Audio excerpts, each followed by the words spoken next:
اللہ تعالیٰ کا حکم ہے قرآن میں. اچھا یہ جو آیت میں سنا رہا ہوں آپ کو 2 جگہ ملے گی، سورہ نمل میں بھی مل جائے گی آپ کو اور سورہ انعام میں بھی مل جائے گی. تو وہاں اللہ تعالیٰ کہتا ہے کہ قل سیروا فی الارض ثم انظر کیف کان عاقبۃ المکذبین. اب اللہ کہہ رہا ہے کہ سیروا فی الارض، کہ نبی ان سے کہہ دیجئے کہ یہ زمین پہ گھومے پھریں، یہ سیر کریں. سیرو کا مطلب ہی سیر کرنا ہے، زمین پہ سیر کریں، گھومے پھریں.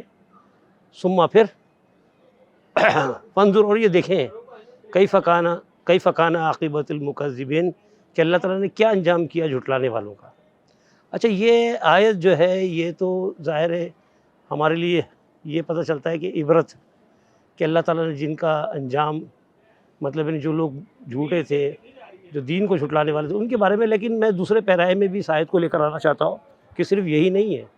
اب آپ کو یہاں پر بھی میں دکھاؤں گا، جیسے بادشاہ تھے ایک بڑا جاہ و جلال سب کچھ، آج وہ نہیں ہے دنیا میں. آج ان کے کھنڈرات یہاں موجود ہیں اور لوگ آ کر صرف دیکھ رہے ہیں اور ان کو یاد کر رہے ہیں کہ ہاں کبھی بادشاہ ہوتے تھے، یا جو لکھا ہوتا ہے اس کو پڑھ لیتے ہیں، اس سے اندازہ لگا لیتے ہیں ان کی تاریخ کیا تھی. لیکن یہاں پر جو ایک واقعہ جو مشہور ہے خاص طور پہ، جس طرف میں توجہ مبذول کرانا چاہتا ہوں آپ کو، وہ بھی دین میں ایک فتنہ ہے. اس لیے اس موضوع کو میں نے یہ آیت کو بیس بنا کے وہ موضوع بنایا ہے. یہاں پر ایک مسجد ہے، موتی مسجد. یعنی اگر میرے لیفٹ سے اگر آپ تھوڑا سا آگے جا کے رائٹ ہینڈ پہ قلعے کی طرف چلے جائیں تو اوپر جا کے موتی مسجد جو ہے، جو بادشاہ سلامت نے اپنے زمانے میں بنوائی تھی.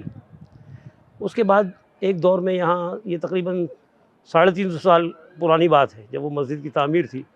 اس کے بعد پھر یہاں پر ایک دور ایسا بھی آیا جب انگریزوں کا قبضہ تھا، تو وہ مسجد کافی عرصہ بند رہی اور انگریزوں نے اس کو اپنی ایک اماجگاہ بنایا ہوا تھا، جہاں پر وہ اپنا سامان وغیرہ رکھا کرتے تھے یا خزانہ وغیرہ رکھا کرتے تھے. جو بھی تھا مطلب ان کے قبضے میں رہی لمبے عرصے. اس کے بعد پھر وہ جب یہ سب آزادی مل گئی اور وہ مسجد بھی ریلیز ہو گئی، اس مسجد میں مطلب آج امامت بھی ہوتی ہے، لیکن وہاں پر ایک چیز مشہور ہے کہ فجر مغرب عشاء یعنی 3 نمازیں وہاں نہیں پڑھائی جاتی، جس کی وجہ یہ بتاتے ہیں کہ وہاں پر جنوں کا قبضہ ہے اور کچھ ایسی غیر مرئی طاقتیں ہیں جو وہاں پر موجود ہیں. تو پہلے یہ لوگ جو ہے دیواروں کے اوپر جو ہے اپنی عرضیاں لکھا کرتے تھے، منتیں لکھا کرتے تھے، اور ان کا کہنا تھا کہ یہ پوری ہو جاتی ہیں. یعنی وہ جنات کے حوالے سے کچھ جو ہے مشہور کیا ہوا ہے. اس کے بعد حکومت پاکستان نے اس کی جب رینوویٹ کرنا شروع کیا اس کو، تو انہوں نے یہ کیا کہ ایک کمرے کے اندر جو ایک گڑھا تھا وہاں پر اس کو انہوں نے ریلیز کر دیا کہ بھئی وہ منتیں یہاں ڈال لیں. تو آج بھی وہ یہ ہے سلسلہ کہ وہاں پر لوگ اپنی عرضیاں لکھتے ہیں اور اس کھڈے میں پھینک دیتے ہیں. تو کہنے کا مقصد یہ ہے کہ آج میں یہاں پر آیا ہوں اور اس بات کو لانا چاہ رہا ہوں آپ کے سامنے کہ اپنی آنکھوں سے دیکھیں کہ گمراہی کے یہ سارے رنگ. تو آج مسلمانوں نے جو دین کا حشر کیا ہوا ہے اور اللہ کو چھوڑ کے غیر اللہ کی طرف راغب ہو رہے ہیں، ان سے منتیں اور مرادیں مانگ رہے ہیں اور یہ عقیدہ رکھتے ہیں کہ یہ منتیں مرادیں یہ پوری کریں گے. ان کا عقیدہ تو یہ ہے کہ یہاں پر بڑے بڑے ولیوں نے نماز پڑھی ہے. اب وہ کون سے ولی اگر پڑھی ہے نماز تو کیا مطلب وہ جگہ، تو ان کا کہنا ہے جی جگہ برکت والی ہو گئی ہے.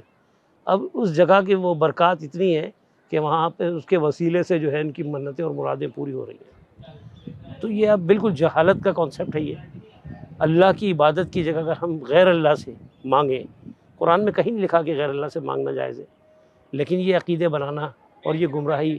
تو یہ قل سیروا فی الارض یہاں پر اس جگہ بھی اپلائی ہو رہا ہے کہ ہم جب گھومتے ہیں اور انجام بھی دیکھیں تو جھٹلا. اب یہ کیا ہے، یہ عاقبۃ المکذبین، جو کیا ان کا یہ جھٹلا نہیں رہے دین کو.